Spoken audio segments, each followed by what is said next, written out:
ಮಾತರ್ಮೇ ಮಾತರಿಶ್ವನ್ ಪಿತರತುಲಗುರೋ ಭ್ರಾತರಿಷ್ಟಾಪ್ತಬಂಧೋ ಸ್ವಾಮಿನ್ ಸರ್ವಾಂತರಾತ್ಮನ್ನಜರಜರಯಿತರ್ಜನ್ಮ ಮೃತ್ಯಾಮಯಾನಾಂ ಗೋವಿಂದೇ ದೇಹಿ ಭಕ್ತಿಂ ಭವತಿ ಚ ಭಗವನ್ನೂರ್ಜಿತಾಂ ನಿರ್ನಿಮಿತ್ತಾಂ ನಿರ್ವ್ಯಾಜಾಂ ನಿಶ್ಚಲಾಂ ತದ್ಗುಣಗಣಬೃಹತೀಂ ಶಾಶ್ವತೀಮಾಶುದೇವ ನಾರಾಯಣಂ ನಮಸ್ಕೃತ್ಯ ನರಂ ಚೈವ ನರೋತ್ತಮಂ ದೇವೀಂ ಸರಸ್ವತೀಂ ವ್ಯಾಸಂ ತತೋ ಗ್ರಂಥಮುದೀರಯೇ ವಿಜಾನತಾಂ ಅವಿತ್ತಸ್ಯ ಮಧ್ವಸ್ಯ ಜಗತಿ ಗುರೋಃ ಪೂರ್ವಾಚಾರ್ಯಮಹಿಷ್ಠಾನಾಮಿಯಂ ಪಣತಿ ಮಾಲಿಕಾಂ ಸೂಕ್ತಿರತ್ನಾಕರೇ ರಮ್ಯೇ ಮೂಲರಾಮಾಯಣಾರ್ಣವೇ ವಿಹರಂತೋ ಮಹೀಯಾಂಸ ಪ್ರೀಯಂತಾಂ ಗುರವೋ ಮಮ ವಾಲ್ಮೀಕಿರ್ಗೌಃ ಪುನೀಯಾನ್ನಃ ಮಹೀಧರಪದಾಶ್ರಯಾ ಯತ್ಕಾವ್ಯಮುಪಜೀವಂತಿ ಕವಯಸ್ತರಣಕಾಯಿವಾ. ಹೋದ ಬಾರಿ 98ನೆಯ ಅಧ್ಯಾಯವನ್ನು ನೋಡಿದ್ವಿ. ಈಗ 99ನೆಯ ಅಧ್ಯಾಯವನ್ನು ನೋಡಬೇಕಿದೆ. ಇಂದ್ರಜಿತು ಸತ್ತ. ರಾವಣನಿಗೆ ಅವನು ಸಮಾನ ಬಲದಲ್ಲಿ. ಅಕ್ಷಕುಮಾರ, ಇಂದ್ರಜಿತು ಮತ್ತು ರಾವಣ 3 ಜನ ಸಮಾನ ಬಲ. ಅದರಲ್ಲಿ ಅಕ್ಷಕುಮಾರನನ್ನು ಹನುಮಂತ ಕೊಂದು ನನಗೆ ರಾವಣನನ್ನು ಕೊಲ್ಲುವ ಸಾಮರ್ಥ್ಯವಿದೆ, ಆದರೆ ಸ್ವಾಮಿಯಾದ ರಾಮನ ಕೀರ್ತಿಗಾಗಿ ನಾನು ಕೊಲ್ಲುವುದಿಲ್ಲ ರಾವಣ ಮತ್ತು ಇಂದ್ರಜಿತುಗಳನ್ನು ಅಂತ. ಇಂದ್ರಜಿತು ಹಾಗೂ ರಾವಣ ಅಂತ ಬಂದಾಗ ರಾಮ ಇಂದ್ರಜಿತುವನ್ನು ಕೊಲ್ಲಿಕ್ಕೆ ಹೋಗಲಿಲ್ಲ. ಒಂದು, ಲಕ್ಷ್ಮಣನ ಬಲ ತೋರ್ಲಿ ಜಗತ್ತಿಗೆ ಅಂತ. ಲಕ್ಷ್ಮಣನಿಂದ ಆ ಸೇವೆಯನ್ನು ಮಾಡಿಸಿ ಆ ಸೇವೆಯನ್ನು ನಾನು ತಗೊಳ್ಳಬೇಕು ಅಂತ ಹೇಳಿ ದೇವರ ಸಂಕಲ್ಪ. ಅದರಿಂದಾಗಿ ಅವನು ಕೊಲ್ಲಲಿಕ್ಕೆ ಹೋಗಲಿಲ್ಲ. ಇನ್ನೊಂದಲ್ಲದೆ ಅವನು ಹೆದರಿ ಓಡಿದ್ದ. ಯಾರಿಗೂ ಕಾಣದಂತೆ ಯುದ್ಧ ಮಾಡೋದು ಮರೆಯಲ್ಲಿ. ಇಂತಹವನನ್ನು ಕೊಲ್ಲೋದು ನನ್ನ ಲೆವೆಲ್ಗಲ್ಲ, ಅದರಿಂದಾಗಿ ನಾನು ಕೊಲ್ಲೋದಿಲ್ಲ. ಈ 3 ಕಾರಣಗಳಿಂದ ಇಂದ್ರಜಿತುವನ್ನು ಶ್ರೀರಾಮ ಕೊಲ್ಲಲಿಲ್ಲ. ಇನ್ನು ಲಕ್ಷ್ಮಣನಿಗೆ ದೇವರ ಸೇವೆ ಮಾಡುವ ಭಾಗ್ಯವೊಂದನ್ನು ಕೊಡಬೇಕು ಅಂತ ಈ ಕಾರಣದಿಂದ ಇಂದ್ರಜಿತು ಸತ್ತ. ಅದಾದ ಮೇಲೆ ಎಲ್ಲವನ್ನ ಕಟ್ಟಿಕೊಂಡು, ಸೇನೆಯನ್ನು ಕಟ್ಟಿಕೊಂಡು ಬಂದ ಆ ಮೂಲಬಲವನ್ನು ರಾಮ ಅನಂತ ರೂಪಗಳನ್ನು ತಾಳಿ ಕೊಂದ. ತದನಂತರ ಮಹೋದರ ಮತ್ತು ಮಹಾಪಾರ್ಶ್ವ ಅಂತನ್ನುವ ಇಬ್ಬರನ್ನ ಕೊಂದ. ಇಷ್ಟು ಕಥೆಯನ್ನು ನಾವು ನೋಡಿದ್ವಿ. ಈಗ ಅಲ್ಲಿಂದ ಮುಂದೆ 99ನೆಯ ಸರ್ಗವನ್ನು ನಾವು ನೋಡಲಿದ್ದೇವೆ. ಮಹೋದರ ಮಹಾಪಾರ್ಶ್ವೌ ಹತೌ ದೃಷ್ಟ್ವಾ ರಾವಣಃ ತಸ್ಮಿನ್ಶ್ಚ ನಿಹತೆ ವೀರೇ ವಿರೂಪಾಕ್ಷೇ ಮಹಾಬಲೇ. ಮಹೋದರ, ಮಹಾಪಾರ್ಶ್ವ, ವಿರೂಪಾಕ್ಷ ಈ 3 ಜನ ಸತ್ತದ್ದನ್ನು ನೋಡಿ ಬಹಳ ಸಿಟ್ಟು ಬಂತು. ಸೂತಂ ಸಂಚೋದಯಾಮಾಸ ವಾಕ್ಯಂ ಛೇದಮುವಾಚ. ಸೂತನಿಗೆ ಹೇಳಿದ, ನೋಡು, ಇವತ್ತು ನಾನು ರಾಮ ಲಕ್ಷ್ಮಣರನ್ನು ಕೊಲ್ತೇನೆ. ರಾಮ ವೃಕ್ಷಂ ರಣೇ ಹನ್ಮಿ ಸೀತಾ ಪುಷ್ಪ ಫಲಪ್ರದಂ ಪ್ರಶಾಖಾ ಯಸ್ಯ ಸುಗ್ರೀವೋ ಜಾಂಬವಾನ್ ಕುಮುದೋ ನಲಃ. ರಾಮನೆಂಬ ದೊಡ್ಡ ಮರವನ್ನು ಕತ್ತರಿಸಿ ಬಿಡ್ತೇನೆ. ಆ ರಾಮನೆಂಬ ದೊಡ್ಡ ಮರಕ್ಕೆ ಸೀತೆಯೇ ಪುಷ್ಪ, ಸೀತೆಯೇ ಫಲ. ಇನ್ನು ರೆಂಬೆ ಕೊಂಬೆಗಳು ಸುಗ್ರೀವ, ಜಾಂಬವಾನ್, ಕುಮುದ ಮೊದಲಾದವರು. ಈ ತರಹದ ಮರಕ್ಕೆ ದ್ವಿವಿಧ, ಮೈಂದ, ಅಂಗದ, ಗಂಧಮಾದನ, ಹನುಮಾನ್, ಸುಷೇಣ ಇವರೆಲ್ಲರೂ ಕೂಡ ರೆಂಬೆ ಕೊಂಬೆಗಳಿದ್ದ ಹಾಗೆ. ಈ ಪ್ರತೀಕ ರೂಪಕ ಅಂತ ಕರೀತಾರೆ. ಈ ರೂಪಕ ಬಹಳ ಸೊಗಸಾಗಿ ಇದೆ. ಏನು ರಾಮ ಇದ್ದಾನೆ ಅವನು ಮೂಲ. ಆ ರಾಮನ ಸಹಾಯದಿಂದ ಸೀತೆ ಹೂವು ಮತ್ತು ಹಣ್ಣುಗಳಾಗಿದ್ದಾಳೆ. ಅಂದರೆ ರಾಮ ಈ ಜಗತ್ತಿನಲ್ಲಿ ಜ್ಞಾನವೆಂಬ ಬೇರು ಅಂತ ಇಟ್ಟುಕೊಂಡ್ರೆ, ವೇದ ಅದರ ಪುಷ್ಪ ಮತ್ತು ಫಲ. ಇದರ ರೆಂಬೆ ಕೊಂಬೆಗಳು ಹನುಮಂತ ಮೊದಲಾದವರು. ಇದು ಒಂದು ಸುಂದರ ರೂಪಕ, ಜಾಸ್ತಿ ಜನರ ಗಮನವನ್ನು ಸೆಳೆಯದ ರೂಪಕ. ಈ ತರಹದ ರಾಮ ವೃಕ್ಷವನ್ನು ಕತ್ತರಿಸಿ ಬಿಡುತ್ತೇನೆ ಎಂದ. ರಾಮನ ಬಳಿ ವೇಗವಾಗಿ ಸಾಗಿದ ಎಲ್ಲ ಕಪಿಗಳನ್ನು ಮಧ್ಯದಲ್ಲಿ ಸಿಕ್ಕವರನ್ನ ಕತ್ತರಿಸಿ ಒಗೆದ. ದೂರದಲ್ಲಿ ರಾಮನನ್ನು ಕಂಡ. ತತೋ ರಾಮೋ ಮಹಾತೇಜ ಸೌಮಿತ್ರಿ ಸಹಿತೋ ಬಲಿ ವಾನರಾಶ್ಚರಣೆ ಭಗ್ನಾನ್ ಆಪತಂತಂಚ ರಾವಣಂ. ಅವನನ್ನು ನೋಡಿ ರಾಮನಿಗೆ ಭಾರಿ ಖುಷಿಯಾಯಿತು. ಬಿಲ್ಲನ್ನ ಗಟ್ಟಿಯಾಗಿ ಹಿಡಿದುಕೊಂಡ. ವಿಷ್ಫಾರಯಿತು ಮಾರೇಭೆ ತತಸ್ಸ ಧನುರುತ್ತಮಂ. ಬಿಲ್ಲಿನ ನೇಣನ್ನ ಕಟ್ಟಿ ಒಮ್ಮೆ ಆ ಬಿಲ್ಲನ್ನು ಮೀಂಟಿ ನೋಡಿದ. ಮಹಾವೇಗಂ ಮಹಾನಾದಂ ನಿರ್ಭಿಂದನ್ನಿವ ಮೇದಿನೀಂ. ಆ ಒಂದು ಬಿಲ್ಲಿನ ದಾರ ಏನಿದೆ, ಅದರ ವೇಗ, ಅದರ ನಾದ ಇಡೀ ಭೂಮಿಯನ್ನು ಸೀಳುವ ಅಷ್ಟು ಗಂಭೀರವಾಗಿ ಇತ್ತು. ಆ ಬಿಲ್ಲಿನ ನೇಣಿನ ಸದ್ದಿಗೇನೆ ರಾಕ್ಷಸರು ಬಿದ್ದೋದ್ರಂತೆ. ಶಬ್ದೇನ ರಾಕ್ಷಸಾಶ್ಚೇನ ಪೇತುಶ್ಚ ಶತಶಸ್ತಥಾ. ಆಮೇಲೆ ರಾವಣ ಮತ್ತೆ ರಾಮನ ದೂರ ಕಡಿಮೆ ಆಗ್ತಾ ಬಂತು. ಹೇಗೆ ಕಾಣ್ತಾ ಇತ್ತು ಅಂದರೆ, ಸಬಭೌ ಸಯಥಾ ರಾಹು ಸಮೀಪೆ ಶಶಿ ಸೂರ್ಯಯೋ. ರಾಹು ಸೂರ್ಯ ಹಾಗೂ ಚಂದ್ರರ ಹತ್ತಿರ ಬರುತ್ತಿದ್ದಂತೆ ಕಂಡಿತಂತೆ. ಮೊದಲೇನು ಮಾಡಿದ ಲಕ್ಷ್ಮಣ? ದುಡುಕಿನಿಂದ ತಾನೇ ಯುದ್ಧ ಮಾಡಲಿಕ್ಕೆ ಅಂತ ಮುಂದೆ ಬಂದ. ರಾವಣನ ಬಲದ ಮುಂದೆ ಲಕ್ಷ್ಮಣ ಸಪ್ಪೆಯಾದ. ಅಭ್ಯತಿಕ್ರಮ್ಯ ಸೌಮಿತ್ರಿಂ ರಾವಣ ಸಮಿತಿಂಜಯ.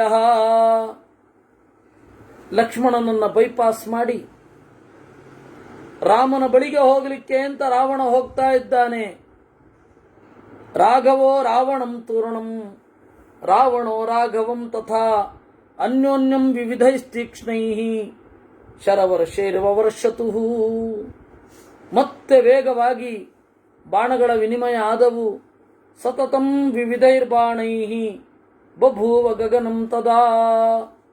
ಆಕಾಶದಲ್ಲಿ ಎಲ್ಲಿ ನೋಡಿದರೂ ಕೂಡ ಬಾಣಗಳೇ. ಹೇಗೆ?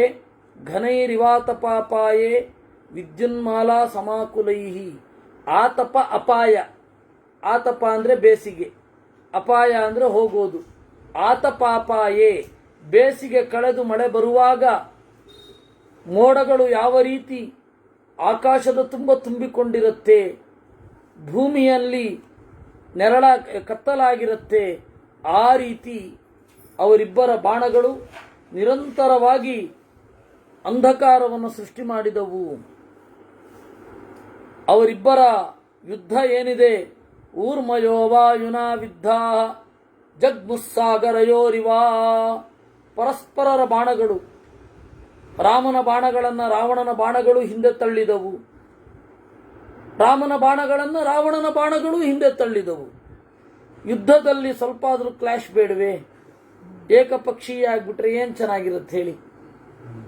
ಅದು ಹೇಗಿತ್ತು ಅಂದರೆ, ಊರ್ಮಯ ವಾಯುನಾ ವಿದ್ಧಾಹ, ವೇಗವಾಗಿ ಓಡೋಡಿ ಬರುವ ಸಮುದ್ರದ ಅಲೆಗಳನ್ನು ಗಾಳಿ ತಡೆದು ಹಿಮ್ಮೆಟ್ಟಿಸುವ ಹಾಗೆ ಇತ್ತು. ಅಥ ಮಂತ್ರಾನಪಿ ಜಪನ್ ರೌದ್ರಮಸ್ತ್ರಮುದೀರಯನ್ ಶರಾನ್ ಭೂಯ ಸಮಾದಾಯ ರಾಮ ಕ್ರೋಧ ಸಮನ್ವಿತಃ. ರಾಮ ಸಿಟ್ಟನ್ನು ತೋರಿಸುತ್ತಾ ಮಂತ್ರಗಳನ್ನು ಜಪ ಮಾಡುತ್ತಾ ಬಾಣಗಳನ್ನು ಎಸೆದ. ಪುನರೇವಾಥ ತಂ ರಾಮೋ ರಥಸ್ಥಂ ರಾಕ್ಷಸಾಧಿಪಂ ಲಲಾಟೆ ಪರಮಾಸ್ತ್ರೇಣ ಸರ್ವಾಸ್ತ್ರ ಕುಶಲೋಭಿನತ್. ಒಂದು ಹಂತದಲ್ಲಿ ರಾಮನ 3 ಬಾಣಗಳು ರಾವಣನ ಹಣೆಗೆ ಚುಚ್ಚಿಕೊಂಡವು. ಕೂಡಲೇ ಅದನ್ನು ತೆಗೆದ ರಾವಣ ಆಸುರಂ ಸುಮಹಾಘೋರಂ ಅನ್ಯದಸ್ತ್ರಂ ಚಕಾರಸಃ. ಆಸುರ ಮಂತ್ರಗಳನ್ನು ಜಪಿಸುತ್ತಾ ಬಾಣಗಳನ್ನು ತೆಗೆದ. ಥರಥರದ ವಸ್ತುಗಳನ್ನು ಸೃಷ್ಟಿ ಮಾಡಿದ. ಇವತ್ತು ಯುದ್ಧದ ಟೆಕ್ನಿಕಲ್ಲಿ ಅದನ್ನೆಲ್ಲ ಮಾಡೇ ಮಾಡುತ್ತಾರೆ.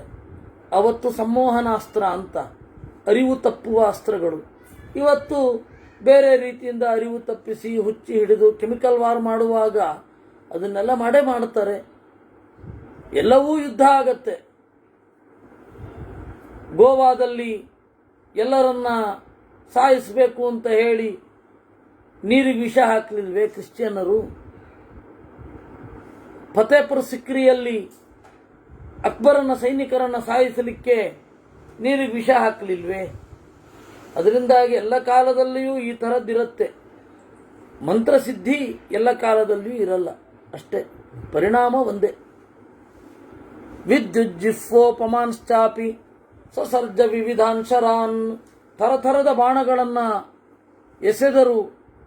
ಆ ರಾಮನ ಅಸ್ತ್ರ ಯಾವಾಗ ರಾವಣನ ಅಸ್ತ್ರವನ್ನು ಹೊಡೆಯಿತೋ ಹೃಷ್ಟಾನೇ ದುಸ್ತತಃ ಕಪಯ ಕಾಮರೂಪಿಣಃ. ಕಪಿಗಳೆಲ್ಲ ಚಪ್ಪಾಳೆ ತಟ್ಟಿ ಕುಣಿದು ನಕ್ರಂತೆ. ಒಂದು 4 ಹೊಡೆದ್ರೆ ಹೇಗೆ ಹಾಗೆ. ಸುಗ್ರೀವಾಭಿಮುಖ ತದಸ್ತ್ರಂ ನಿಹತಂ ದೃಷ್ಟ್ವಾ. ಹಾಗೆ ರಾಮನ ಬಾಣಗಳನ್ನು ಹಿಮ್ಮೆಟ್ಟಿಸಿದಾಗ ದೈತ್ಯರು. ಆ ರೀತಿ ಯುದ್ಧ ಆಯಿತು. ರಾಮಚಂದ್ರ ಮುದಾನ್ವಿತೋದಾತರತಿರ್ಮಹಾತ್ಮ ವಿನೇದುರುಚ್ಚೇರು ಮುದಿತಾ ಕಪೀಶ್ವರ. ಹೆಚ್ಚು ಸಂಭ್ರಮಿಸಿದ್ದು ಕಪಿಗಳೇ. ಯಾಕೆಂದರೆ ರಾಮ ಆರಾಮವಾಗಿ ಮುದಾನ್ವಿತ ದಾಶರಥಿರ್ ಮಹಾತ್ಮ ಆನಂದದಿಂದ ಕೂಡಿ ಬಾಣಗಳನ್ನು ಎಸೆದ ಅನ್ನುವಲ್ಲಿಗೆ 99ನೆಯ ಸರ್ಗ ಆಗಿದೆ. ತಸ್ಮಿನ್ ಪ್ರತಿಹತೆ ಸ್ತ್ರೇತು ರಾವಣೋ ರಾಕ್ಷಸಾಧಿಪ ಕ್ರೋಧಂಚ ದ್ವಿಗುಣಂ ಚಕ್ರೆ ಕ್ರೋಧಾಚ್ಚಾಸ್ತ್ರಮನಂತರಂ. ತನ್ನ ಕೈಯಲ್ಲಿ ಆಗದೇ ಇರೋದನ್ನು ನೋಡಿ ರಾವಣ ಇನ್ನೂ ಹೆಚ್ಚು ಸಿಟ್ಟು ಮಾಡಿಕೊಂಡ.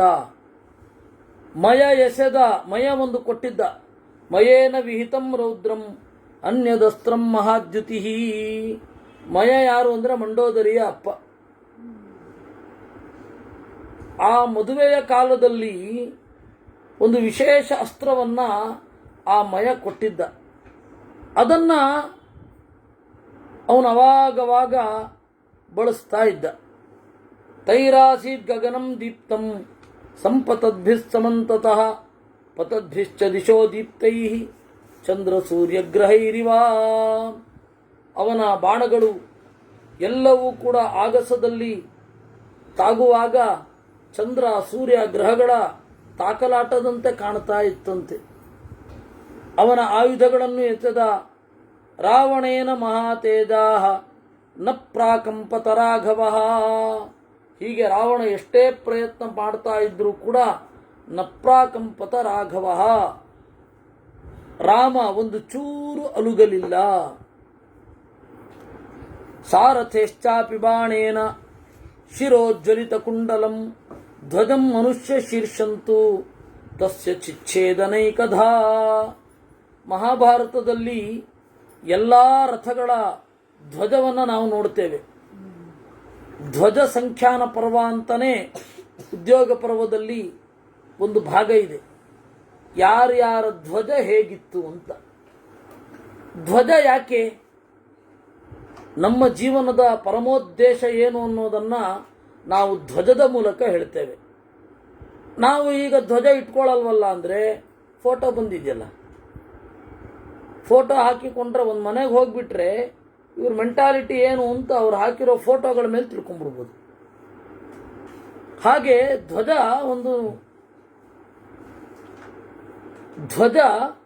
ಒಂದು ರಾಷ್ಟ್ರದ ಅಭಿಪ್ರಾಯ. ಒಂದು ರಾಷ್ಟ್ರದ ಧ್ಯೇಯವನ್ನು ಮಾತ್ರ ಅದು ಹೇಳ್ತಾ ಇದೆ. ಈಗ ಅವಾಗ ಅದು ವೈಯಕ್ತಿಕವಾಗಿ ಪರ್ಸನಲೈಸ್ಡ್ ಆಗಿತ್ತು. ಇನ್ನು ರಾಮಾಯಣ ಕಾಲದಲ್ಲಿ ರಾಮನಿಗೆ ಒಂದೇ ಒಂದು ಬರುತ್ತೆ, ಧ್ವಜ, ಇದು ರಥ. ಅದರಲ್ಲಿ ಧ್ವಜದ ಬಗ್ಗೆ ಏನು ಹೇಳಲಿಲ್ಲ. ಭೂಷಣ ಕಾವ್ಯ ಚಂದದ ಎಕ್ಸ್ಪ್ಲನೇಷನ್ ಈಗ ಸ್ಟೇಟಸ್ ಅಂತ, ಅದು ನಮ್ಮ ಧ್ವಜ. ನಾವು ಏನು ಚಿಂತನೆ ಮಾಡ್ತಾ ಇದ್ದೀವಿ, ಈಗ ನಾವೇನು ಅನ್ಕೊಳ್ತಾ ಇದ್ದೀವಿ ಅಂತ ಜಗತ್ತಿನ ಜನರಿಗೆ ತೋರಿಸಲಿಕ್ಕೆ ನಮ್ಮ ಮೊಬೈಲಲ್ಲಿ ಸ್ಟೇಟಸ್ ಇಟ್ಕೊಳ್ಳೋದು, ಅದು ಧ್ವಜದ ಒಂದು ರೂಪವೇ. ಉದ್ದೇಶ ಒಂದೇ, ಬಳಸೋ ವಸ್ತುಗಳು ಮಾತ್ರ ಬೇರೆ ಬೇರೆ ಆಗುತ್ತೆ ಅಂತ ನಾನು ಅವಾಗವಾಗ ಹೇಳ್ತಾ ಇರ್ತೇನೆ. ಇದು ಒಂದು. ಅದಾದ ಮೇಲೆ ಅವನು ಧ್ವಜ ಯಾವುದು? ರಾವಣನದ್ದು. ರಾಮ ಯಾವ ಧ್ವಜವನ್ನು ಬಳಸಿರಲಿಲ್ಲ, ಕಪಿಗಳಿಗೆ ಯಾವ ಆಯುಧವೂ ಇಲ್ಲ. ಇವರು ಒಂದು ಗದೆ ಕೊಟ್ಟು ಬಿಡ್ತಾರೆ ಕಪಿಗಳು ಅಂತ ಹೇಳಿದ ಕೂಡಲೇ. ಉಗುರು, ಹಲ್ಲು, ಕಲ್ಲು, ಆಮೇಲೆ ಬಾಹು, ಕಾಲು, ಇವೇ ಅವುಗಳ ಆಯುಧ. ರಥವೇ ಇಲ್ಲ. ಅದರಿಂದಾಗಿ ಧ್ವಜ ಇಲ್ಲಿಂದ ಬರಬೇಕು. ರಾವಣನ ಧ್ವಜದ ಬಗ್ಗೆ ಮಾತ್ರ ಸ್ಪಷ್ಟವಾಗಿ ಹೇಳಿದ್ದಾರೆ. ರಾವಣ ಯಾವ ಧ್ವಜ ಇಟ್ಕೊಂಡಿದ್ದ ಅಂತ ಕೇಳಿದ್ರೆ ಮೊದಲು ಆಶ್ಚರ್ಯ ಆಗ್ತಿತ್ತೇನೋ, ಈಗ ಆಶ್ಚರ್ಯ ಆಗಲ್ಲ. ಯಾಕೆ ಅಂದ್ರೆ ಧ್ವಜಂ ಮನುಷ್ಯ ಶೀರ್ಷಂತು ತಸ್ಯ ಚಿಚ್ಛೇದನೈಕದಾ. ಮನುಷ್ಯನ ತಲೆಯೋಡು ಈ ವಿದ್ಯುತ್ ಉಪಕರಣಗಳ ಮುಂದೆ ಅಪಾಯ ಅಂತ ಹಾಕಿರ್ತಾರಲ್ಲ, ಅದನ್ನ ಅವನು ಧ್ವಜವಾಗಿಸಿಕೊಂಡಿದ್ದ.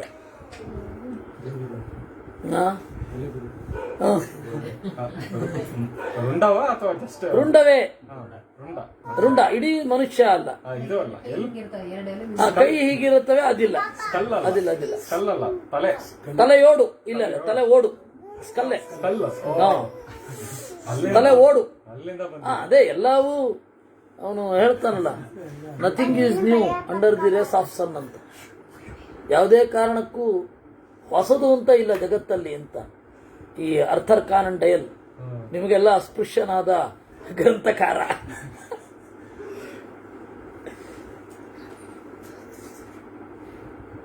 ಅದರಿಂದಾಗಿ ಇಲ್ಲಿ ಆ ಮನುಷ್ಯನ ತಲೆಯೋಡನ್ನ ಇಟ್ಕೊಂಡಿದ್ದ. ಧ್ವಜಂ ಮನುಷ್ಯ ಶೀರ್ಷಂತು. ಆಮೇಲೆ ಘೋಸ್ಟ್ ರೈಡರ್ ಅಂತನೋ ಯಾವುದರಲ್ಲಿಯೋ ಅದರಲ್ಲಿ ಆ ತಲೆಯೋಡಿನ ಒಂದು ಆಕಾರ ಬೈಕಿನ ಮುಂದೆ ಇರುತ್ತೆ. ಆ ತರಹ ಅದೆಲ್ಲ ತೀರಾ ಹಳೆಯದೇ. ಇದು ಹಳೆಯದು. ಅದರದ್ದು ಅನುಕರಣೆ ಬೇರೆ ಬೇರೆ ತರಹ ಅವರು ಮಾಡಿರ್ತಾರೆ. ಅದನ್ನ ರಾಮ ಕತ್ತರಿಸಿದ.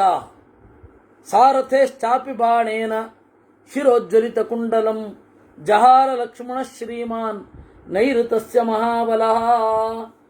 ಆದರೆ ಈ ಯುದ್ಧದ ಓಗದಲ್ಲಿ ಒಂದು ಗಮನಿಸದೇ ಇರೋದೇನು ಅಂದರೆ, ಲಕ್ಷ್ಮಣನು ಕೂಡ ಅವಾಗವಾಗ ಬಾಣಗಳನ್ನು ಎಸಿತಾ ಇದ್ದ. ಹಾಗೆ ಲಕ್ಷ್ಮಣ ಎಸೆದ ಬಾಣ ಇವನ ಶಿರಸ್ಸನ್ನು ಕತ್ತರಿಸಿತು, ಸಾರಥಿಯದ್ದು. ರಾವಣನ ಸಾರಥಿಯ ತಲೆಯೋಡನ್ನು ಕತ್ತರಿಸಿತು. ಲಕ್ಷ್ಮಣೋ ರಾಕ್ಷಸೇಂದ್ರಸ್ಯ ಪಂಚಭಿರ್ನಿಶಿತೈಸ್ತದಾ. ಆಮೇಲೆ ಅವನು ಬಿಲ್ಲನ್ನು ಕತ್ತರಿಸಿದ.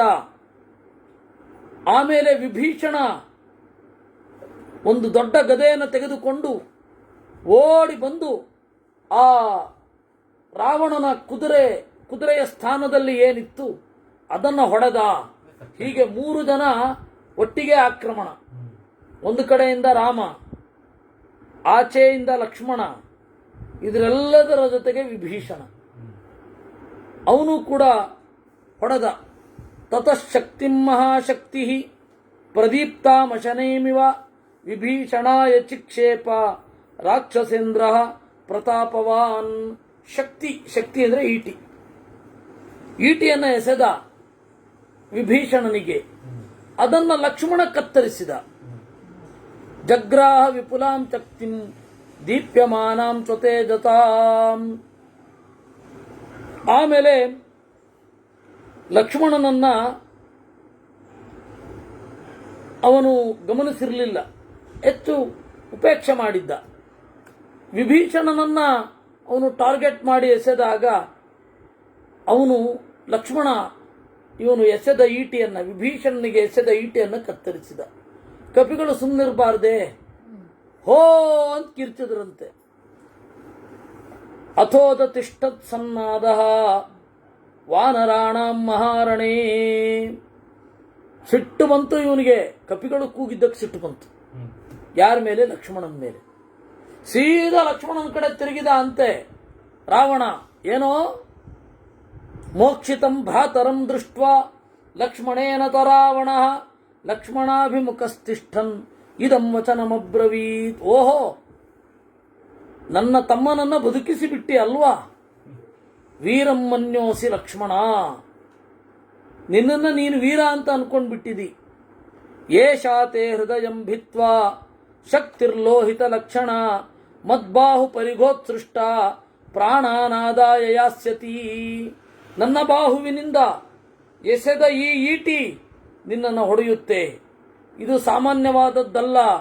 ಮದ್ಬಾಹು ಮಯೇನ ಮಾಯಾ ವಿಹಿತಾಂ ಅಮೋಘಾಂ ಶತ್ರುಘಾತಿನೀಂ.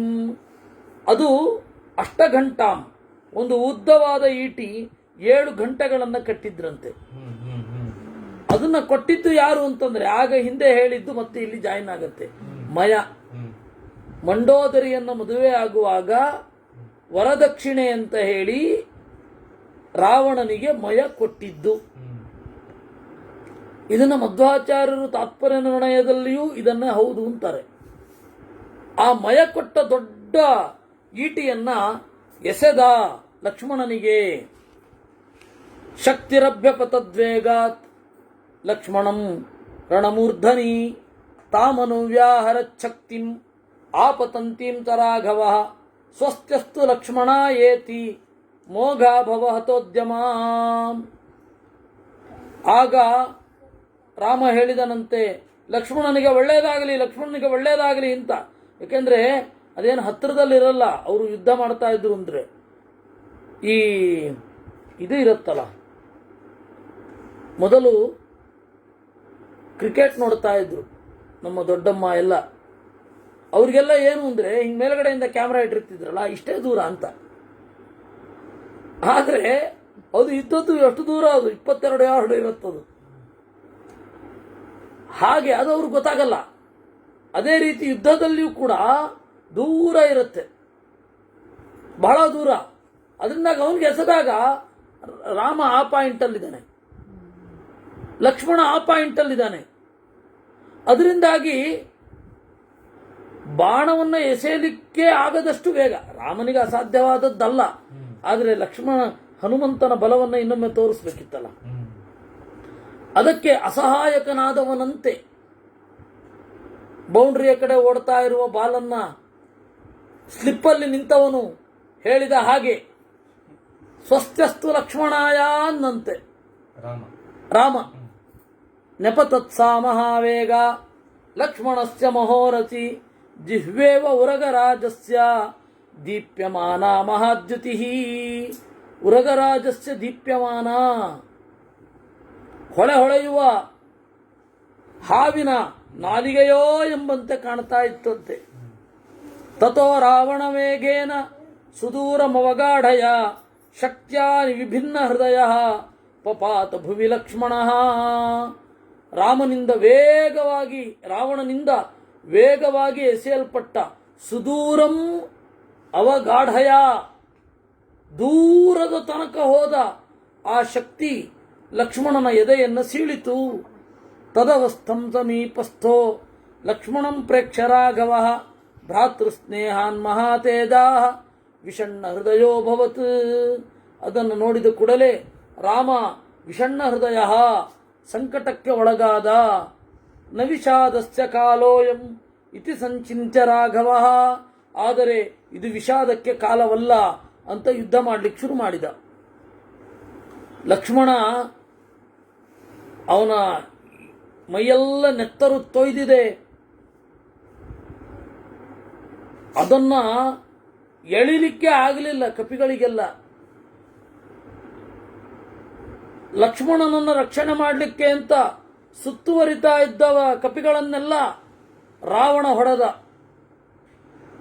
ಆಗ ರಾಮ ಅದನ್ನ ಬಲಿಷ್ಠವಾಗಿ ಆ ಶಕ್ತಿಯನ್ನ ಹಿಡಿದು ತೆಗೆದ. ಶರಾಸ್ತರವೇತು ಗಾತ್ರೇತು ಮರ್ಮತ ಪಾತಿತ ಮರ್ಮಭೇದಿನಃ. ರಾಮ ಹೀಗೆ ಅದನ್ನು ಸೆಳಿತಾ ಇರಬೇಕಾದ್ರೆ ಅವನ ಮೇಲೆ ವಿಪರೀತ ಬಾಣಗಳನ್ನು ಎಸೆದ. ಲೆಕ್ಕಿಸಲಿಲ್ಲ ಅವನು. ರಾಮ ಅವನ ತಮ್ಮನ ಕಡೆ ಇದ್ದಾನೆ, ಈಗ ಯುದ್ಧ ಮಾಡ್ತಾ ಇಲ್ಲ ಅಂತ ಅನ್ನೋದನ್ನು ಲೆಕ್ಕಿಸಲಿಲ್ಲ. ಹೇಗಾದ್ರೂ ಮಾಡಿ ನಾನು ಗೆಲ್ಲಬೇಕು ಅಂತ ಹೇಳಿ ರಾಮನ ಮೈ ತುಂಬ ಬಾಣಗಳನ್ನು ಎಸೆದ. ಅವಾಗ ಅಬ್ರವೀಚ್ಚ ಹನುಮಂತಂ ಸುಗ್ರೀವಂಚ ಮಹಾಕಪಿಂ. ಎಲ್ಲರಿಗೂ ಹೇಳಿದನಂತೆ ರಾಮ, ಲಕ್ಷ್ಮಣಂ ಪರಿವಾರ್ಯೈವಂ ತಿಷ್ಠಧ್ವಂ ವಾನರೋತ್ತಮ. ಎಲೈ ಕಪಿಗಳೇ, ಲಕ್ಷ್ಮಣನಿಗೆ ಆವರಕವಾಗಿ ಗೋಡೆಯಾಗಿ ನಿಲ್ಲಿರಿ, ನಾನು ಯುದ್ಧ ಮಾಡ್ತೇನೆ. ಅಸ್ಮಿನ್ ಮುಹೂರ್ತೆ ನ ಚಿರಾತ್ ಸತ್ಯಂ ಪ್ರತಿ ಶೃಣೋಮಿವ ಅರಾವಣಮರಾಮಂ ವಾ ಜಗದ್ರಕ್ಷಥವಾನರಾಹ. ಇನ್ನು ನೋಡಿ, ಒಂದೋ ರಾಮ ಇರಲ್ಲ, ಒಂದೋ ರಾವಣ ಇರಲ್ಲ, ಎರಡೇ ಜಗತ್ತಿನಲ್ಲಿ ಅಂದ ರಾಮ. ಅಂದ್ರೆ ಒಂದೋ ನಾನು ಸಾಯ್ತೇನೆ, ಒಂದೋ ಅವನು ಸಾಯ್ತಾನೆ. ಡ್ರಾ ಆಗೋದು ಟೈ ಆಗೋದೆಲ್ಲ ಇಲ್ವೇ ಇಲ್ಲ. ಒಂದೋ ನನ್ನ ಸೋಲು, ಒಂದೋ ಅವನ ಸಾವು, ಎರಡೇ. ರಾಜ್ಯನಾಚಂ ವನೇವಾಚಂ ದಂಡಕೆ ಪರಿಧಾವನಂ ವೈದೇಶ್ಚಾಶ್ಚ ಪರಾಮರ್ಶೋ ರಕ್ಷೋಭಿಶ್ಚ ಸಮಾಗಮಂ ಪ್ರಾಪ್ತಂ ದುಃಖಂ ಮಹದ್ಘೋರಂ ಕ್ಲೇಶಶ್ಚ ನಿರಯೋಪಮಃ. ರಾಜ್ಯವನ್ನ ತ್ಯಾಗ ಮಾಡಿದ್ದಾಯಿತು, ರಾಜ್ಯನಾಶಂ. ಬಂಧುಗಳನ್ನು ಬಿಟ್ಟು ಕಾಡಿನಲ್ಲಿ ಇರುವುದಾಯಿತು. ದಂಡಕದಲ್ಲಿ ಸೀತೆಯನ್ನು ಕುರಿತು ಓ ಸೀತೆಯೇ ಅಂತ ಓಡುವುದಾಯಿತು.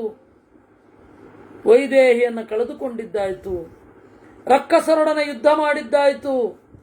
ಈ ಘೋರವಾದ ಸೀತೆಯನ್ನು ಕಳೆದುಕೊಂಡ ದುಃಖ ಇವತ್ತು ಒದಗಿತು. ಈಗ ಲಕ್ಷ್ಮಣ ನನ್ನನ್ನು ಬಿಟ್ಟು ಹೋಗ್ತಾ ಇದ್ದಾನೆ ಎನ್ನುವ ದುಃಖ. ಇದನ್ನೆಲ್ಲ ದೇಹದೊಂದಿಗೆ ಇಲ್ಲೇ ಬಿಟ್ಟು ಬಿಡ್ತೀನೋ ಏನೋ. ಯದರ್ಥಂ ವಾನರಂ ಸೈನ್ಯಂ ಸಮಾನೀತಮಿದಂ ಮಯಾ ಸುಗ್ರೀವಶ್ಚ ಕೃತೋ ರಾಜ್ಯೆ ನಿಹತ್ವಾ ವಾಲಿನಂ ರಣೇ. ಯದರ್ಥಂ ಸಾಗರಕ್ರಾಂತಃ ಸೇತುರ್ಬದ್ಧಶ್ಚ ಸಾಗರೆ ಸೋಯಮದ್ಯ ರಣೇ ಪಾಪಶ್ಚಕ್ಷುರ್ವಿಚಯಮಾಗತಃ.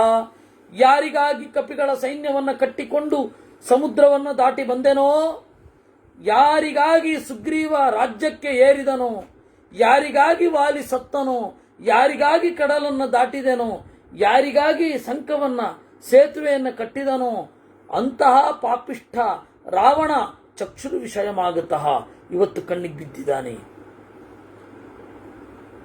ದೃಷ್ಟಿಂ ದೃಷ್ಟಿವಿಚಸ್ಯೇವ ಸರ್ಪಸ್ಯ ಮಮ ರಾವಣ ಯಥಾ ವಾ ವೈನತೇಯಸ್ಯ ದೃಷ್ಟಿಂ ಪ್ರಾಪ್ತೋ ಭುಜಂಗಮಃ. ಕಣ್ಣಿನಿಂದಲೇ ವಿಷವನ್ನು ಚಿಮ್ಮಬಲ್ಲ ಅನೇಕ ಹಾವುಗಳಿದೆ. ಆ ರೀತಿ ನಾನು ಕೂಡ ಇವತ್ತು ನನ್ನ ಕಣ್ಣಿಗೆ ಬಿದ್ದಿದ್ದಾನೆ. ನನ್ನ ಕಣ್ಣಿನ ವಿಷವೇ ಚಿಮ್ಮಿ ಅವನು ಸಾಯ್ತಾನೆ ಅಂದ ರಾಮ. ವೈಪರ್ ಮೊದಲಾದ ಹಾವುಗಳಿದೆ. 2 ಮೈಲು ದೂರಕ್ಕೆ ಅವುಗಳು ವಿಷವನ್ನ ಎಸಿತವೆ. ದೇವರ ದಯದಿಂದ ಅದು ದಕ್ಷಿಣ ಆಫ್ರಿಕಾದ ಕಾಡಲ್ಲಿರೋದು, ಇಲ್ಲಿಲ್ಲ. ಎಲ್ಲಿ ಅಲ್ಲ, ಏನೋ ಓದಿದ್ದನ್ನು ಹೇಳಿದೆ. ಸ್ವಲ್ಪ ವ್ಯತ್ಯಾಸ ಇರಬಹುದು, ಸ್ವಲ್ಪ ದೂರ ಅಂತೂ ಜಿಗಿಯತ್ತೆ. ಓದಿದ್ದು ಅಲ್ಲಿ ಓದಿದ್ರಲ್ಲೇ ತಪ್ಪಿದ್ರೆ ಏನ್ ಮಾಡ್ಲಿಕ್ಕೆ ಬರಲ್ಲ. ಅದರಿಂದಾಗಿ ಆ ತರಹದ ಹಾವು ಅದು ಕಂಡರೆ ವಿಷವನ್ನೇ, ಕಣ್ಣಿನಿಂದ ವಿಷವನ್ನು ಚಿಮ್ಮಿಸುತ್ತೆ. ಕಣ್ಣಿನಿಂದ, ಕೆಲವೊಂದು ಬಾಯಿಂದ ಬೇರೆ ಬೇರೆ ತರಹದ ವಿಷವನ್ನು ಚಿಮ್ಮಿಸುತ್ತೆ. ಹಂದಿಗಳು ಮೈಯಿಂದ ಮುಳ್ಳನ್ನು ಎಸೆಯುವ ಹಾಗೆ ನಾನು ದೃಷ್ಟಿವಿಷನಾದ ಹಾವಿನ ಹಾಗೆ. ಸುಖಂ ಪಶ್ಯತ ದುರ್ದರ್ಶಾ ಯುದ್ಧಂ ವಾನರ ಪುಂಗವಾ ಆಸೀನ ಪರ್ವತಾಗ್ರೇಶು ಮಮೇದಂ ರಾವಣಸ್ಯ ಚ. ಎಲೈ ಕಪಿಗಳೇ, ಹೋಗಿ ಆ ಪರ್ವತಗಳ ಮೇಲ್ಗಡೆ ಕೂಡ್ರಿ. ಸ್ವಲ್ಪ ಹೊತ್ತು ಯುದ್ಧ ನಡೆಯುತ್ತೆ ನೋಡಿ ಸುಖವಾಗಿ. ನೀವೇನು ಯುದ್ಧದಲ್ಲಿ ಭಾಗವಹಿಸೋದು ಬೇಡ. ಆರಾಮವಾಗಿ ಪ್ರೇಕ್ಷಕರಾಗಿ ಅದ್ಯ ಕರ್ಮ ಕರಿಷ್ಯಾಮಿ ಯಲ್ಲೋಕಾ ಅದ್ಯ ಪಶ್ಯಂತು ರಾಮಸ್ಯ ರಾಮತ್ವಂ ಮಮ ಸಂಯುಗೆ ತ್ರಯೋ ಲೋಕಾಶ್ಚ ಗಂಧರ್ವಾ ಸಿದ್ಧ ಗಂಧರ್ವಚಾರಣ. ಇವತ್ತು ರಾಮನ ರಾಮತ್ವವನ್ನು ನೋಡ್ತೀರಾ. ನಾವಿವತ್ತು ಹೇಗೆ ಬಳಸ್ತೀವಿ ಗೊತ್ತಾ? ಇವತ್ತು ಸ್ವಲ್ಪ ಬಳಸೋದು ಬೇರೆ. ಇವತ್ತು ಅವನಾದ, ಇವತ್ತು ಅವನು ತನ್ನ ನೈಜ ಸ್ವರೂಪ ತೋರಿದ, ಈ ತರ ಹೇಳ್ತೇವೆ. ಅವತ್ತು ರಾಮ ಹೇಳಿದ್ದು, ಇವತ್ತು ರಾಮನ ರಾಮತ್ವವನ್ನು ನೋಡ್ತೀರಾ. ಸಮಾಗಮ್ಯ ಸದಾ ಲೋಕೆ ಯಥಾ ಯುದ್ಧಂ ಪ್ರವರ್ತಿತಂ. ಈ ರೀತಿಯಾಗಿ ನುಡಿದು ನಿರಂತರವಾಗಿ ಬಾಣಗಳ ಮಳೆಗೆರೆದ ರಾಮ ರಾವಣ ಮುಕ್ತಾನಾಂ ಅನ್ಯೋನ್ಯಮಭಿಜ್ಞತಾಂ ವರಾಣಾಂ ಚ ಶರಾಣಾಂ ಚ ಬಭೂವ ತುಮಲಶರಃ. ರಾಮ ರಾವಣರಿಬ್ಬರ ಬಾಣಗಳು ಪರಸ್ಪರ ತಾಗಿಕೊಂಡು ದೊಡ್ಡ ಸದ್ದು. ತಸ್ಯ ಜಾತಲ ನಿರ್ಘೋಷಃ ರಾಮ ರಾವಣಯೋರ್ಮಹಾನ್ ತ್ರಾಸನ ಸರ್ವಭೂತಾನಾಂ ಬಭೂವ ಅದ್ಭುತ ದರ್ಶನಃ. ಜಾತಲ ನಿರ್ಘೋಷಃ, ಈ ಬಿಲ್ಲಿನ ಹಿಡಿಕೆ ಇರುತ್ತಲ್ಲ, ಅದನ್ನ ನಿರಂತರ ಬದಲಾಯಿಸ್ತಾ ಇರ್ತಾರೆ.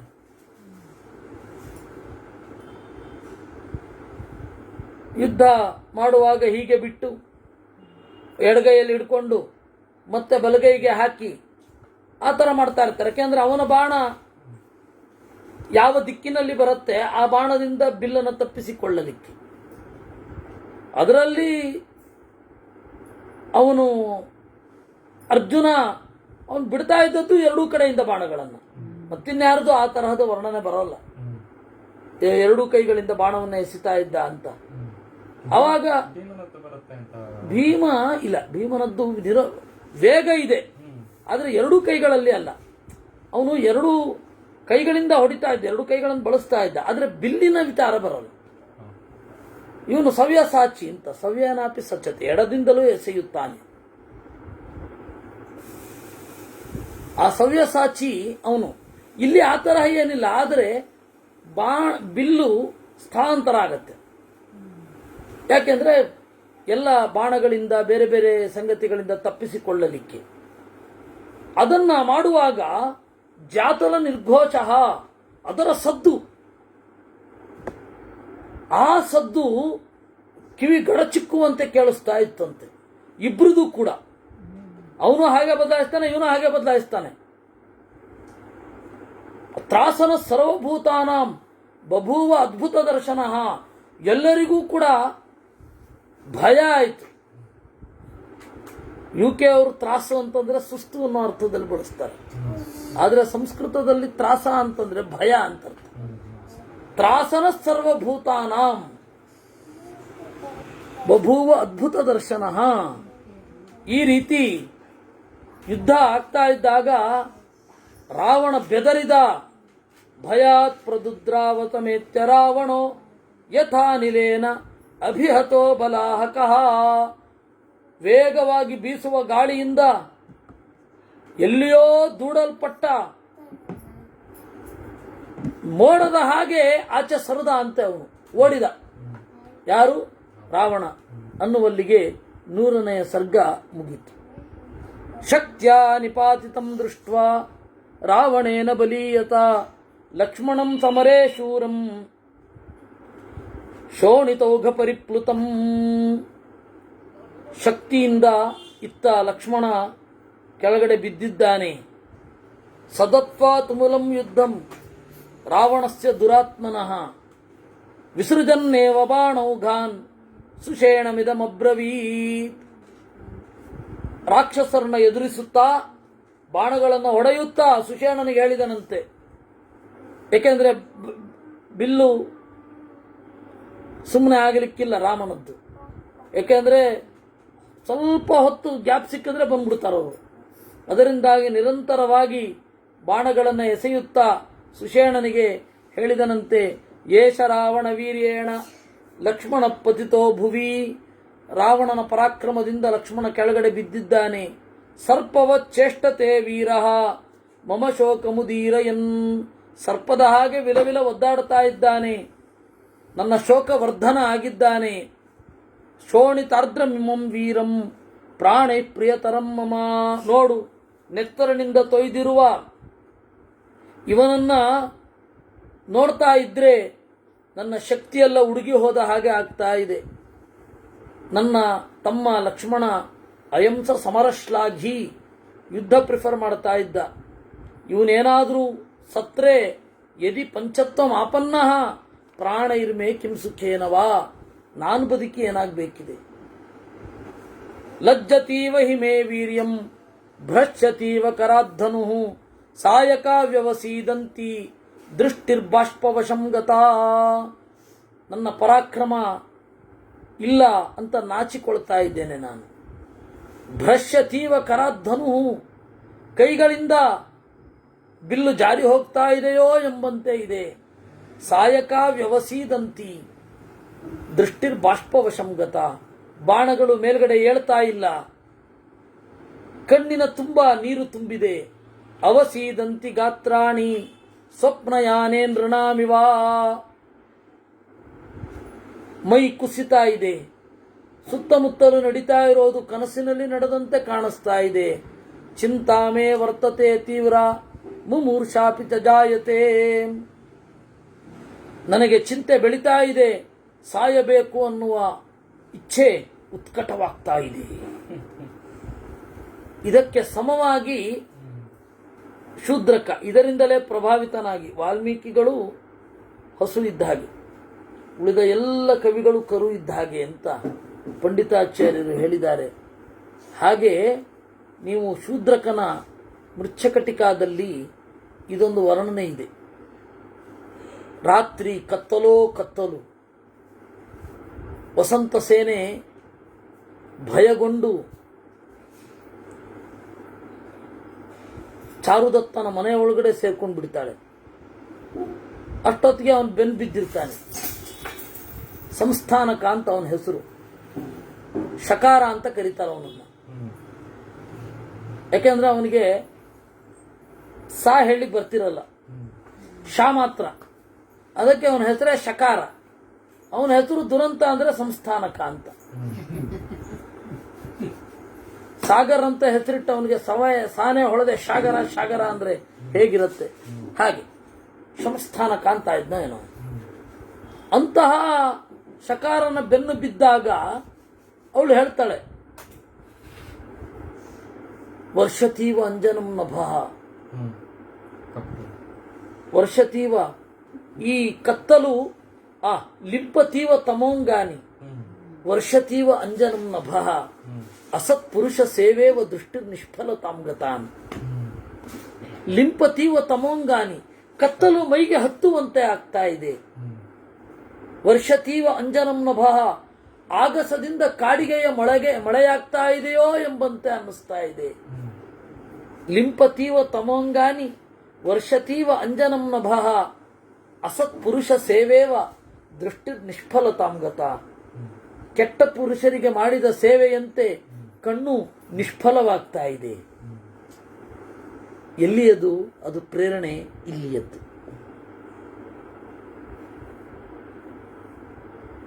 ಒಂದೊಂದು ಮಾತುಗಳು ಇದು ಎಲ್ಲಿಂದ ಅಂತ ಹುಡ್ಕೊಂಡು ಹೋಗ್ತಾ ಇರಬಹುದು. ಇವರು ರೀಮೇಕ್ ಹುಡುಕೋ ಹಾಗೆ. ಭ್ರಾತರಂ ನಿಹತಂ ದೃಷ್ಟ್ವಾ ರಾವಣೇನ ದುರಾತ್ಮನ ನಿಷ್ಠನಂ ತಂಚ ದುಃಖಾರ್ಥಂ ಮರ್ಮಣ್ಯಭಿಹಿತಂ ಭೃಶಂ. ಹೀಗೆ ತಮ್ಮ ಸತ್ತಿದ್ದನ್ನು ನೋಡಿ ಜೋರಾಗಿ ಅಳ್ತಾ ಇದ್ದಾನೆ. ಕಿಮ್ಮೇ ಯುದ್ಧೇನ ಕಿಂ ಪ್ರಾಣೈ ಯುದ್ಧ ಕಾರ್ಯಂ ನ ವಿದ್ಯತೆ ವಿಜಯೋಪಿ ಹಿಮೇ ಶೌರ ನ ಪ್ರಿಯಾಯೋಪಕಲ್ಪತೆ. ಈ ಗೆಲುವು ಬೇಕ ನನಗೆ. ರಾವಣ ಓಡಿ ಹೋದ, ಸಂತೋಷ ಇಲ್ಲ ನನಗೆ, ಯಾಕೆಂದ್ರೆ ಲಕ್ಷ್ಮಣ ಬಿದ್ದಿದ್ದಾನೆ. ಅಚಕ್ಷುರು ವಿಷಯಶ್ಚಂದ್ರ ಕಾಂ ಪ್ರೀತಿಂ ಜನಯಿಷ್ಯತಿ. ಕಣ್ಣಿಗೆ ಚಂದ್ರ ಕಾಣದೆ ಹೋದ್ರೆ ಏನ್ ಸುಖ ಕೊಡ್ತಾನೆ? ಆಗ ದೊಡ್ಡ ಸುಖಗಳಲ್ಲಿ ಒಂದು ಅಂತಂದ್ರೆ ಚಂದ್ರನ ಬೆಳಕನ್ನು ಆಸ್ವಾದನೆ ಮಾಡುವುದು ಅಂತ. ಈಗ ಚಂದ್ರನ ಹುಡುಕ್ಬೇಕು. ಯಾವತ್ತಾರೊಂದು ದಿವಸ ಗ್ರಹಣ ಬಂತು ಅಂದ್ರೆ ಗ್ರಹಣ ಮೋಕ್ಷ ಆದ ಸಮಯ ನೋಡಿಕೊಂಡು ಹುಡುಕೊಂಡು ಹೋಗ್ಬೇಕು, ಚಂದ್ರ ಎಲ್ಲಪ್ಪ ಸಿಗ್ತಾನೆ ಅಂತ. ಅವತ್ತಿನ ಕಾಲದ ದೊಡ್ಡ ಭೋಗ ಯಾವುದು ಅಂದರೆ ಚಂದ್ರನ ಬೆಳಕು. ಅಚಕ್ಷುರು ವಿಷಯಶ್ಚಂದ್ರ ಕಾಂ ಪ್ರೀತಿಂ ಜನ ಇಷ್ಯತಿ. ಚಂದ್ರನೇ ಕಾಣದಿದ್ದ ಮೇಲೆ ಏನು ಸುಖ, ಹಾಗೆ ಲಕ್ಷ್ಮಣನೇ ಕಾಣದಿದ್ದ ಮೇಲೆ ಏನು ಸುಖ. ಯಥೈವ ಮಾಂ ವನೇ ಯಾಂತಮನುಯಾತಿ ಮಹಾದ್ಯುತಿ ಅಹಮಪ್ಯನು ಯಾಸ್ಯಾಮಿ ತಥೈವೈನಂ ಯಮಕ್ಷಯಂ. ಲಕ್ಷ್ಮಣ, ನೀನು ಕಾಡಿಗೆ ಹೋಗುವಾಗ ಏನು ಎತ್ತ ಕೇಳದೇನೆ ನನ್ನ ಹಿಂದೆ ಬಂದೆ ಅಲ್ವೋ, ಅದೇ ರೀತಿ ನಾನು ನಿನ್ನ ಹಿಂದೆ ಬಂದ್ಬಿಡ್ತೇನಪ್ಪ. ಇಷ್ಟ ಬಂಧು ಜನೋ ನಿತ್ಯಂ ಮಾಂಸ ನಿತ್ಯ ಮನೋರಥಃ ಇಮಾಂ ಅವಸ್ಥಾಂ ಗಮಿತಃ ರಾಕ್ಷಸೈ ಕೂಟಯೋಧಿಭಿ. ನನ್ನನ್ನು ಕಂಡ್ರೆ ಬಹಳ ಇಷ್ಟ, ಆದರೆ ಈ ನನ್ನ ತಮ್ಮ ಇನ್ನು ನನ್ನನ್ನು ನೋಡೋದಿಲ್ಲ. ಇತ್ಯೇವಂ ವಿಲಪಂತಂ ದೇಶೇ ದೇಶೇ ಕಳತ್ರಾಣಿ ದೇಶೇ ದೇಶೇ ಚ ಬಾಂಧವಾಃ ತಂತು ದೇಶಂ ನ ಪಶ್ಯಾಮಿ ಯತ್ರ ಭ್ರಾತಾ ವೃಕೋದರಃ. ಈ ಮಾತು ಎಲ್ಲ ಸ್ತ್ರೀವಾದಿಗಳಿಗೆ ಕುಠಾರಪ್ರಾಯವಾಗಿ ಕಂಡಿದೆ. ರಾಮನ ಈ ಮಾತು ಬೈದೂ ಇದ್ದಾರೆ. ದೇಶೇ ದೇಶೇ ಕಳತ್ರಾಣಿ ದೇಶೇ ದೇಶೇ ಚ ಬಾಂಧವಾಃ. ಹೆಂಡತಿಯರೇನು ಎಲ್ಲಿಗೆ ಹೋದರೂ ಒಳ್ಳೆಯವರು ಸಿಗ್ತಾರೆ, ಬಂಧುಗಳೇನು ಮಾಡಿಕೊಂಡ ಹಾಗಿರ್ತಾರೆ, ಆದರೆ ತಂತು ದೇಶಂ ನ ಪಶ್ಯಾಮಿ ಯತ್ರ ಭ್ರಾತ ಸಹೋದರ. ಈ ತರಹದ ತಮ್ಮನನ್ನು ಎಲ್ಲಿಯೂ ಕೂಡ ಕಾಣೋದಿಲ್ಲ ನಾನು ಅಂತ. ಇದನ್ನ ಈ ಪೋಲಂಕಿ ರಾಮಮೂರ್ತಿ ಅಂತ, ಅವನ ಹೆಸರಿನಲ್ಲಿ ರಾಮ, ನಮ್ಮ ಇವರಿಲ್ವೇ ಮುಖ್ಯಮಂತ್ರಿಗಳು, ಹಾಗೆ ಹೆಸರಿನಲ್ಲಿ ಮಾತ್ರ ರಾಮ ಇದ್ದದ್ದು. ಅವರೊಂದು ಕೆಟ್ಟ ಪುಸ್ತಕ ಬರೆದು ಸೀತಾಯಣ ಅಂತ. ಆ ಟೈಟಲ್ಲೇ ತಪ್ಪು, ಸೀತಾಯಣ ಆಗೋದಿಲ್ಲ, ಸೀತಾಯನ ಆಗತ್ತೆ. ಯಾಕೆಂದ್ರೆ ರೇಫ ಮತ್ತೆ ಶಕಾರ ಒಂದೇ ಪದದಲ್ಲಿ ಇದ್ರೆ ಆ ನ ಅನ್ನೋದು ನ ಆಗತ್ತೆ. ರಾಮನಿಗೆ ಅಯನ, ರಾಮನ ಕಥೆಗೆ ಅಯನ ಆಸರೆ ರಾಮಾಯಣ ಆಗತ್ತೆ. ಶಬ್ದ ಏನು? ರಾಮ ಪ್ಲಸ್ ಅಯನ ಏನಾಯ್ತು? ರಾಮಾಯಣ ಆಯ್ತು. ಯಾಕೆಂದ್ರೆ ಅಲ್ಲಿ ರೇಫ ಇದೆ. ಆ ರೀತಿ ಸೀತಾಯಣ ಆಗಲ್ಲ, ಯಾಕೆಂದ್ರೆ ಅಲ್ಲಿ ರೇಫವೂ ಇಲ್ಲ, ಮೂರ್ಧನ್ಯ ಶಕಾರವೂ ಇಲ್ಲ. ವಿಷ್ಣು ಶಕಾರ ಅಂತವಲ್ಲ ಅದು ಇಲ್ಲ. ಸೀತಾಯಣ ಅಂತ ಬರೆದಿದ್ದಾನೆ, ಟೈಟಲ್ ಇಂದ ತಪ್ಪು. ಅದಕ್ಕೆ ನಮ್ಮ ಹಯವದನ ಪುರಾಣಿಕರು ಸೀತಾಯನ ಅಂತ ಉತ್ತರ ಬರೆದರು. ಸೀತಾಯಣ ಅಂತ ರೂಪವೇ ಆಗಲ್ಲ, ಅದು ಗೊತ್ತಿಲ್ಲ ನಿನಗೆ ಅಂತ ಬರೆದು. ದುರ್ದೈವ ಅಂದ್ರೆ ಆ ಪುಸ್ತಕನ ಮಾರ್ಕೆಟ್ ಮಾಡ್ಲಿಕ್ಕೆ ಆಗಲಿಲ್ಲ. ಚೆನ್ನಾಗಿ ಕೊಟ್ಟು ತಲುಪಿಸಿ ಅದ್ಯಾವುದು ಮಾಡೋಲ್ಲ. ಇರಲಿ, ಸೀತಾಯನ ಅಂತಿದೆ, ಚೆನ್ನಾಗಿದೆ ಪುಸ್ತಕ ಅದು. ಅವನ ಒಂದೊಂದು ಆಕ್ಷೇಪಗಳನ್ನು ತಗೊಂಡು ಚೆನ್ನಾಗಿ ಖಂಡನೆ ಮಾಡಿದ್ದಾರೆ. ಅದರಿಂದ ಆ ಸೀತಾಯಣದಲ್ಲಿ ನೋಡಿ, ಹೆಂಡತಿನ ಕಂಡ್ರೆ ತಿರಸ್ಕಾರ ಅಂತ ಬರೆದಿದ್ದಾರೆ. ನಗಬೇಕು, ಅಳಬೇಕು, ದುಃಖದಲ್ಲಿ ಹೇಳಬೇಕಾದ್ರೆ ಹೇಳ್ತಾರಪ್ಪ. ಒಂದು ವೇಳೆ ಅವನಿಗೆ ಆ ಭಾವನೆ ಇತ್ತು, ಅದರಲ್ಲಿ ತಪ್ಪೇನು? ಇವಾಗ ಒಬ್ಬರಿಗೆ ಎಷ್ಟು ಪ್ರೀತಿ ಇರುತ್ತೆ ಒಬ್ಬರ ಮೇಲೆ, ಅದನ್ನಲ್ಲ ಅಂತ ಹೇಳಲಿಕ್ಕೆ ನಾವ್ಯಾರು? ಇವಾಗ ಒಬ್ಬ ಪ್ರೀತಿಸ್ಲಿಕ್ಕೆ ಇಷ್ಟು ಗುಣವೇ ಇರಬೇಕು, ಅವನು ಇಷ್ಟು ಗುಣ ಇದ್ರೆ ಪ್ರೀತಿಸ್ಬೇಕು, ಹೆಚ್ಚು ಮಾರ್ಕ್ಸ್ ಬಂದ್ರೆ ಪ್ರೀತಿಸ್ಬೇಕು, ಹೆಚ್ಚು ಬುದ್ಧಿವಂತನಾದ್ರೆ ಪ್ರೀತಿಸ್ಬೇಕು. ಇದು ಯಾವುದು ಕ್ರೈಟೀರಿಯಾ ಇಲ್ಲ. ನಾವು ಇವ್ರನ್ನ ಪ್ರೀತಿಸಿದೆವು ಅಷ್ಟೇ. ದೇವರು ಮಾಡಿಟ್ಟ ನಂಟು. ಒಬ್ರು ಸಿಗ್ತಾರೆ, ಅವ್ರನ್ನ ನಾವು ಉತ್ಕಟವಾಗಿ ಪ್ರೀತಿಸ್ತೇವೆ, ಅವ್ರು ನಮ್ಮನ್ನು ಅಭಿಮಾನಿಸ್ತಾರೆ. ಇದು ಅಲ್ಲ ಅಂತ ಹೇಳಲಿಕ್ಕೆ ಬೇರೆ ಯಾರು? ಲಕ್ಷ್ಮಣನ ಮೇಲೆ ರಾಮನಿಗೆ ಹೆಚ್ಚು ಪ್ರೀತಿ ಇತ್ತು ಅಂತಾನೆ ಇಟ್ಕೋಣ. ಸೀತೆಗಿಂತ ಹೆಚ್ಚಿನ ಪ್ರೀತಿ ಇತ್ತು, ಇಟ್ಕೊಳ್ಬಾರದು ಅಂತ ಹೇಳಲಿಕ್ಕೆ ಇವ್ರು ಯಾರು?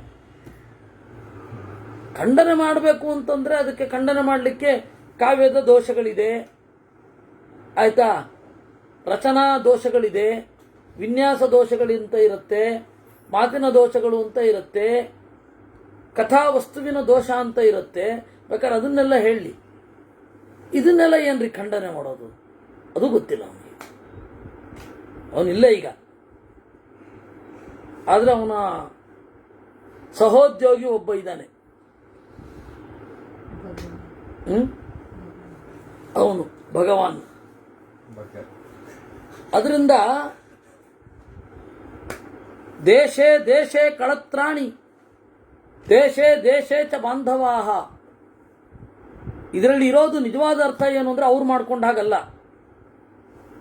ಪ್ರತಿಯೊಂದು ದೇಶಗಳಲ್ಲಿ ಗಂಡನಿಗೆ ಸಹವರ್ತಿಯಾಗಿ ನಡೆಯುವ ಹೆಂಡತಿಯರನ್ನು ನೋಡಿದ್ದೇನೆ. ಗಂಡನ ಪ್ರಾಣಕ್ಕೆ ಪ್ರಾಣವಾಗಿರುವ ಹೆಂಡತಿಯರನ್ನು ನೋಡುತ್ತೇನೆ. ಆದರೆ ಈ ತರಹದ ತಮ್ಮನನ್ನ ಎಲ್ಲಿಂದ ತರಲಿಕ್ಕಾತೆ? ಅಂದ್ರೆ ತಮ್ಮಂದ್ರು ಸಾಮಾನ್ಯವಾಗಿ ಹಾಗಿರಲ್ಲ ಅಂತ. ಅಣ್ಣ ಆಗಲಿ ತಮ್ಮ ಆಗಲಿ ಜೀವ ಕೊಡುವ ಹಾಗೆ ಇರೋದಿಲ್ಲ. ಹೆಂಡತಿ ಇರ್ತಾಳೆ, ಆದರೆ ತಮ್ಮ ಹಾಗಿರ್ಬೇಕು ಅಂತ ನಿಯಮ ಇಲ್ಲ. ಆದರೆ ಆ ಥರ ತಮ್ಮ ಇಲ್ಲಿದ್ದಾನೆ, ಇವನನ್ನು ಕಳ್ಕೊಂಡೇನು ಅಂತ ಅವನ ಆಲಾಪ. ಅದು ಅರ್ಥ ಆಗಿಲ್ಲ ಅವರಿಗೆ. ದೇಶೇ ದೇಶೇ ಕಳತ್ರಾಣಿ ದೇಶೇ ದೇಶೇ ಚ ಬಾಂಧವಾಹ ತಂತು ದೇಶಂ ನ ಪಶ್ಯಾಮಿ ಯತ್ರ ಭ್ರಾತ ಸಹೋದರ. ಈ ರೀತಿಯಾಗಿ ಅಳ್ತಾ ಇದ್ದಾನೆ. ಮತ್ತೆ ಅವನು ಒದ್ದಾಡ್ತಾ ಇದ್ದಾನೆ ಲಕ್ಷ್ಮಣ. ಮತ್ತೆ ಹೇಳ್ತಾ ಇದ್ದ, ಕಿನ್ನು ರಾಜ್ಯೇನ ದುರ್ಧರ್ಷ ಲಕ್ಷ್ಮಣೇನ ವಿನಾ ಮಮ ಕಥಂ ವಕ್ಷ್ಯಾಮ್ಯಹಂ ತ್ವಂಬಾಂ ಸುಮಿತ್ರಾಂ ಪುತ್ರವತ್ಸಲಾಂ. ನಾಳೆ ಸುಮಿತ್ರ ಬಂದು ಕೇಳಿದರೆ ಕರ್ಕೊಂಡು ಹೋದ್ಯಲ್ಲ ಮಗನೇ ನನ್ನ ಮಗನನ್ನ, ಎಲ್ಲೋ ಅವನು ಅಂತ ಕೇಳಿದ್ರೆ ಅವರಮ್ಮನಿಗೇನು ಉತ್ತರ ಹೇಳಿ? ಭರತಂ ಕಿನ್ನು ವಕ್ಷ್ಯಾಮಿ ಶತ್ರುಘ್ನಂಚ ಮಹಾಬಲಂ. ಭರತನಿಗೇನು ಉತ್ತರ ಹೇಳಿ? ಶತ್ರುಘ್ನಿಗೇನು ಉತ್ತರ ಹೇಳಿ? ಕೇಳ್ತಾರೆ, ಸಹತೇನ ವನಂ ಯಾತೋ ವಿನಾತೇನಾಗತಃ ಕಥಂ. ಅಲ್ಲಪ್ಪ, ಇಬ್ರು ಒಟ್ಟಿಗೆ ಹೋದ್ರಲ್ಲ, ಒಟ್ಟಿಗೆ ಯಾಕೆ ಬರಲಿಲ್ಲ ಅಂತ ನಾಳೆ ಪ್ರಜೆಗಳು ಕೇಳಿದ್ರೆ ಏನು ಹೇಳಲಿ?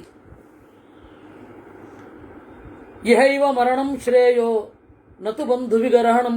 ಇಲ್ಲೇ ಸತ್ತೋಗೋದು ಒಳ್ಳೇದು, ಬಂಧುಗಳ ಕೈನಲ್ಲಿ ಹೋಗಿ ಬಯಸ್ಕೊಳ್ಳೋದಕ್ಕಿಂತ. ನೋಡಿದ್ಯಾ, ನಿನ್ನನ್ನು ನಂಬಿ ಬಂದ ಲಕ್ಷ್ಮಣ ಅವನ ರಕ್ಷಣೆ ಮಾಡಲಿಕ್ಕಾಗಲಿಲ್ಲ ಅಂತ ಅವರು ಬೈಯೋದಕ್ಕಿಂತ ಇಹೈವ ಮರಣಂ ಶ್ರೇಯ ನತು ಬಂಧು ವಿಗರಹಣಂ. ಕಿಮ್ಮಯ ದುಷ್ಕೃತಂ ಕರ್ಮ ಕೃತಮನ್ಯತ್ರ ಜನ್ಮನಿ. ಬೇರೆ ಜನ್ಮದಲ್ಲಿ ಏನು ಕರ್ಮ ಮಾಡಿದ್ನೋ, ಧಾರ್ಮಿಕನಾದ ನನ್ನ ತಮ್ಮ ಲಕ್ಷ್ಮಣ ಸತ್ತು ಹೋಗಿದ್ದಾನೆ. ಏಳು ಲಕ್ಷ್ಮಣ, ಮಲಗದಿರು. ಏಕಾಕಿ ಕಿನ್ನು ಮಾಂ ತ್ಯಕ್ತ್ವಾ ಪರಲೋಕಾಯ ಗಚ್ಚಸಿ. ನನ್ನನ್ನು ಬಿಟ್ಟು ಒಬ್ಬನೇ ಹೋಗ್ತೀಯಾ ಪರಲೋಕಕ್ಕೆ? ಉತ್ತಿಷ್ಠ ಪಶ್ಯ ಕಿಂ ಶೇಷೇ ದೀನಂ ಮಾಂ ಪಶ್ಯ ಚಕ್ಷುಷಾ. ಏಳು, ದೀನನಾಗಿರುವ ನನ್ನನ್ನು ಕಣ್ತೆರೆದು ನೋಡು. ಈ ರೀತಿ ರಾಮ ಹೇಳ್ತಾ ಇದ್ದಾನೆ. ಆಗ ಸುಷೇಣ ಸಮಾಧಾನ ಮಾಡಿ, ತ್ಯಜೇ ಮಾಂ ನರಶಾರ್ದೂಲ ಬುದ್ಧಿಂ ವೈಕ್ಲವ್ಯಕಾರಿಣೀಂ. ನಮ್ಮೆಲ್ಲರಿಗೂ ದುಃಖ ಉಂಟು ಮಾಡುವ ನಿನ್ನ ಅಳುವನ್ನು ನಿಲ್ಲಿಸು, ಬಿಟ್ಟು ಬಿಡು ಈ ದುಃಖವನ್ನು. ಶೋಕ ಸಂಜನನೀಂ ಚಿಂತಾಂ ತುಲ್ಯಾಂ ಬಾಣೈಶ್ಚಮೂ ಮುಖೇ. ದುಃಖ ಪಡಬೇಡ. ನೈವ ಪಂಚತ್ವಮಾಪನ್ನೋ ಲಕ್ಷ್ಮಣೋ ಲಕ್ಷ್ಮೀವರ್ಧನ. ಕುಟುಕು ಜೀವ ಇದೆ, ಇನ್ನು ಸತ್ತಿಲ್ಲ ಲಕ್ಷ್ಮಣ. ನಶ್ಯಸ್ಯ ವಿಕೃತಂ ವಕ್ತ್ರಂ ನ ಚ ಶ್ಯಾಮತ್ವಮಾಗತಂ.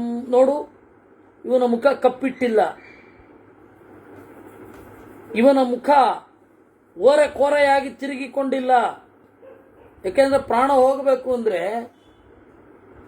ಅವನು ತೀರಾ ಅಧಮ ಅಲ್ವಲ್ಲ, ಚೆನ್ನಾಗಿ ಬಾಳಿದವನು. ಈ 7 ದಾರಿಗಳಲ್ಲಿ ಯಾವುದೋ ಒಂದು ಕಡೆ ಹೋಗ್ಬೇಕು.